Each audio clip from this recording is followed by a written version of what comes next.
বাবা, আমার শরীরটা দিন দিন খারাপ হচ্ছে। আমার শরীরটা দিন দিন খারাপ হচ্ছে।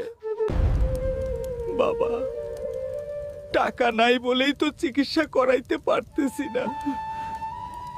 বিদেশ গেলে টাকা পয়সা হইব, বাপেরে বাঁচাইতে পারবি। ঠিক আছে কাকা, আমি বিদেশ যাইতেছি।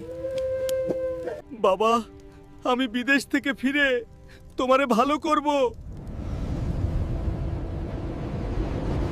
বিদেশে টাকা কামানো সহজ না, হাড় ভাঙা পরিশ্রম করতে হয়। হাল্ক, হাল্ক, তোর বাবা আর নাই।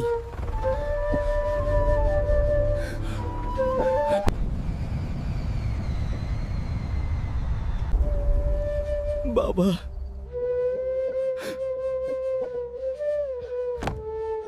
আমি তো আসলাম। বন্ধুরা, টাকা দরকার, কিন্তু মা বাবার সময়টাই সবচেয়ে দামি। মা বাবার পাশে থাকবা সব সময়। ভিডিও কেমন লাগলো কমেন্টে বলো, লাইক সাবস্ক্রাইব করো।